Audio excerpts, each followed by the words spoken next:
ನಾಯಿಗಳ ವಿಚಾರಕ್ಕೆ ಸಂಬಂಧಿಸಿ ನವೆಂಬರ್ 7ರಂದು ಸುಪ್ರೀಂ ಕೋರ್ಟ್ ಹೊರಡಿಸಿದ ಮಧ್ಯಂತರ ತೀರ್ಪನ್ನು ವಿರೋಧಿಸಿ ಮತ್ತು ಬೀದಿ ನಾಯಿಗಳ ನಿರ್ವಹಣೆಗೆ ವೈಜ್ಞಾನಿಕ ಹಾಗೂ ಮಾನವೀಯ ಕ್ರಮಗಳನ್ನು ಜಾರಿಗೊಳಿಸುವಂತೆ ಆಗ್ರಹಿಸಿ ಅಖಿಲ ಭಾರತ ಮಟ್ಟದ ಪ್ರಾಣಿ ಕಲ್ಯಾಣ ಸಂಘಟನೆಗಳು ಹಾಗೂ ಪ್ರಾಣಿ ಪ್ರಿಯರು ನಗರದ ಮಿನಿ ವಿಧಾನಸೌಧದ ಮುಂದೆ ಪ್ರತಿಭಟನೆಯನ್ನು ನಡೆಸಿದರು.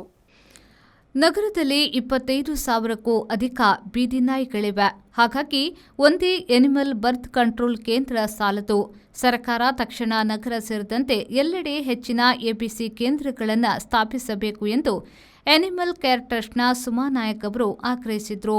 ನವೆಂಬರ್ 7ರಿಂದ ಪ್ರಾಣಿ ಕಲ್ಯಾಣ ಸಂಘಟನೆಗಳು ಸಲ್ಲಿಸಿರುವ ಹಸ್ತಕ್ಷೇಪ ಅರ್ಜಿಗಳನ್ನು ಸುಪ್ರೀಂ ಕೋರ್ಟ್ ವಿಚಾರಣೆಗೆ ಕೈಗೆತ್ತಿಕೊಳ್ಳುತ್ತಿಲ್ಲ.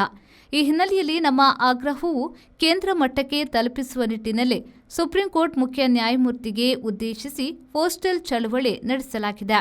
ಇದು ಪ್ರಜಾಪ್ರಭುತ್ವ ದೇಶವಾಗಿರುವುದರಿಂದ ನಾಗರಿಕರು ಮತ್ತು ಪ್ರಾಣಿ ಕಲ್ಯಾಣ ಸಂಘಟನೆಗಳ ಮನವಿಗಳನ್ನು ನ್ಯಾಯಾಲಯ ಆಲಿಸಬೇಕು ಎಂದು ಆಗ್ರಹಿಸಿದರು. 4th January 2026 ನಾವು ಇಲ್ಲಿ ಮಿನಿ ವಿಧಾನಸೌಧ ಎದುರುಗಡೆ ಒಂದು ಪ್ರೊಟೆಸ್ಟ್ಗೆ ಎಲ್ಲ ಪ್ರಾಣಿ ಪ್ರಿಯರು ಕಂಪ್ಯಾಷನೇಟ್ ಸಿಟಿಸನ್ಸ್ ಆಫ್ ಮ್ಯಾಂಗ್ಳೂರ್ ಒಟ್ಟು ಬಂದಿದ್ದೇವೆ. ಆಲ್ ಇಂಡಿಯಾ ಲೆವೆಲ್ ಅಲ್ಲಿ ಪ್ರೊಟೆಸ್ಟ್ ಆಗೋದು against the supreme court order, interim order passed on 7/11/2025. ನಾವು ಸುಪ್ರೀಂ ಕೋರ್ಟಿಗೆ ಈ ಪ್ರೊಟೆಸ್ಟ್ ಮುಖಾಂತರ ಏನ್ ಬೇಡ್ಕೊಳ್ತಾ ಇದ್ದೇವೆ ಅಂದ್ರೆ ಆ ಪರ್ಟಿಕ್ಯುಲರ್ ಆರ್ಡರ್ನು ತಾವು ಸ್ಟೇ ಮಾಡಬೇಕು.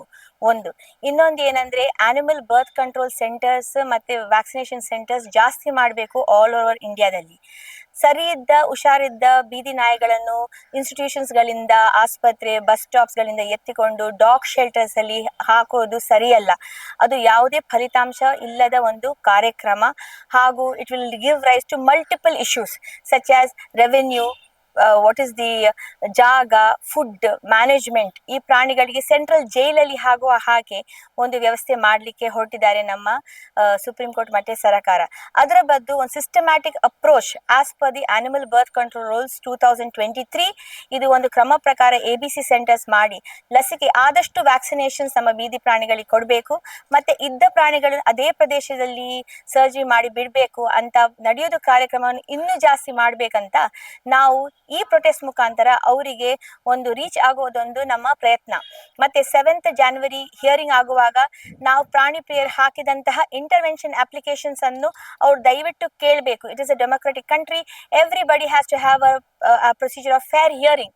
ಅದನ್ನು ಕೇಳಬೇಕಂತ ಸಹ ನಾವು ಈ ಪ್ರೊಟೆಸ್ಟ್ ಮುಖಾಂತರ ದೇಶಾದ್ಯಂತ ಈ ಪ್ರೊಟೆಸ್ಟ್ ಮುಖಾಂತರ ಬೇಡ್ಕೊಳ್ತಾ ಇದ್ದೇವೆ. ಈ ಸಂದರ್ಭದಲ್ಲಿ ಸಂಘಟನೆಯ ದಿನೇಶ್ ಪೈ, ಹರೀಶ್, ರಾಜ್ಕುಮಾರ್, ಡಾಕ್ಟರ್ ಶ್ರುತಿರಾವ್, ಪ್ರಾಣಿ ಪ್ರಿಯರು ಹಾಗೂ ಪ್ರಾಣಿ ರಕ್ಷಕರಾದ ರಚನಿ ಶೆಟ್ಟಿ, ಉಷಾ ಸುವರ್ಣ, ಸಾಕ್ಷಿ, ತೌಷಪ್, ವಿಜಯ್ ಕೆ ರಾವ್ ಮತ್ತಿತರರು ಪಾಲ್ಗೊಂಡಿದ್ದರು. ಶರತ್ ಸಾಲಿಯನ್, ವಿ4 ನ್ಯೂಸ್, ಮಂಗಳೂರು.